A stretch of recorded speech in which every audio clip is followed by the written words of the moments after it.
Satna collector Ajay Katesaria जिले के रामनगर दौरे पर पहुंचे, जहां रामनगर व देवराजनगर सामुदायिक स्वास्थ्य केंद्र का निरीक्षण कर व्यवस्थाओं का जायजा लिया है।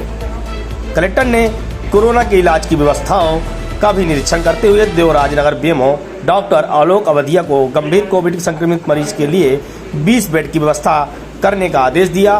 वह अस्पताल में दवाई व स्टाफ उपलब्ध कराने के सीएमएचओ को दिशा निर्देश दिया है।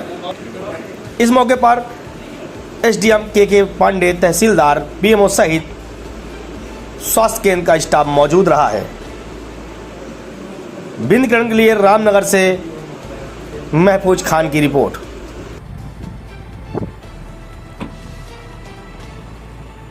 आज कलेक्टर महोदय और सीएमएचओ सर आज ज़िले से आए हुए थे। रामनगर ब्लॉक और देवराजनगर सीएससी दोनों जगह का उनका दौरा निरीक्षण किया गया। साथ ही कोविड-19 के हेतु निर्देश दिए गए कि कोविड-19 के लिए जो भी कोविड पॉजिटिव पेशेंट आएंगे तो उनका अगर ज़्यादा सीरियस हैं तो या फिर कोई लक्षण आते हैं तो उनके लिए निर्देशित किया गया उनके द्वारा। और अगर कोई गंभीर होता है तो उसके लिए देवराजनगर में सीएससी में बेड के लिए व्यवस्था की गई। समस्त दवाइयों के लिए कहा गया है कि समस्त दवाइयाँ और पूरे स्टाफ की व्यवस्था करेंगे और यहीं पर गंभीर मरीजों को रखा जाएगा। अभी कोविड की दूसरी वेव जो चल रही है वो सतना में भी, हमारे ज़िले में भी अब पहुंचना शुरू हो गई है।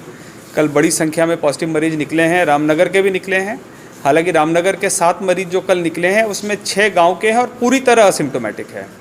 एक मरीज हमारा सिम्प्टोमेटिक निकला है। और अभी सबसे बड़ी जो हम चैलेंज देख रहे हैं कि महाराष्ट्र में आज लॉकडाउन शायद इम्पोज कर दिया गया है, ऐसी खबरें मीडिया में आ रही है। अभी 2-3 दिन से लॉकडाउन का अंदेशा होने बाद बड़ी संख्या में लोग लौट रहे थे।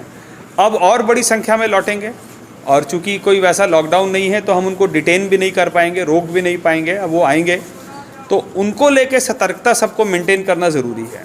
ज़्यादातर केसेस में ये सामने आया है, कुछ मार्केट से भी केसेस फैले हैं ऐसा सामने आया है, पर ज़्यादातर केसेस जो हम प्राइवेटली, हमारे जो रिश्तेदार बाहर से आते हैं उनसे हम असावधानी नहीं करते हैं, कानाफूसी करते हैं, मुंह के पास है ना, अपने मुंह को ले जाके बात करते हैं। सबसे ज़्यादा संक्रमण जो हमको पॉजिटिव मरीजों ने बताया है वो कॉन्टैक्ट हिस्ट्री इसी तरीके से है।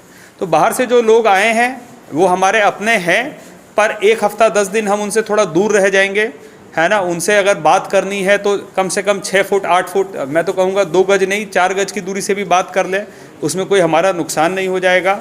इस बार जो कोविड का स्ट्रेन आया है उसमें हम देख रहे हैं कि परिवार के परिवार संक्रमित हो रहे हैं। पहले क्या होता था, आपने देखा होगा कि हस्बैंड से वाइफ भी कई बार संक्रामित नहीं हो पाती थी, पर इस बार पूरा का पूरा परिवार संक्रामित हो जा रहा है। तो हमको बहुत ही ध्यान रखना पड़ेगा। आपने देखा होगा माननीय मुख्यमंत्री जी ने भी कल खुद अपने परिवार को मास्क पहना के एक संदेश देने की कोशिश की है, तो उस संदेश का अनुसरण हमको करना पड़ेगा। बाकी ट्रीटमेंट फैसिलिटी हम डेवलप करना चाह रहे हैं, बेड्स की संख्या बढ़ाने चाह रहे हैं, जो लेटेस्ट दवाइयाँ हैं वो सब जगह अवेलेबल कराने चाह रहे हैं। रामनगर में भी अवेलेबल है और अभी 1-2 लेटेस्ट दवाइयों का पता चला है तो वो भी हम अवेलेबल करा देंगे बहुत शीघ्र। पर अभी भी हमारे पास सबसे लेटेस्ट दवाइयाँ है। सर, कंटेनमेंट जोन भी बनाया गया है? नहीं, अभी कंटेनमेंट के लिए जो निर्देश ये है कि कंटेनमेंट सिर्फ घर का बनाया जाएगा। जिस घर में होम आइसोलेटेड मरीज है वहाँ पे पोस्टर लगाया जाए और पोस्टर लगा के लोगों को सूचित, सिर्फ मतलब कोई उस घर पे आए जाए नहीं, और जो पॉजिटिव मरीज है और उनके परिजन है वो बाहर न घूमें। अभी कंटेनमेंट इतना ही बनाया जा रहा है।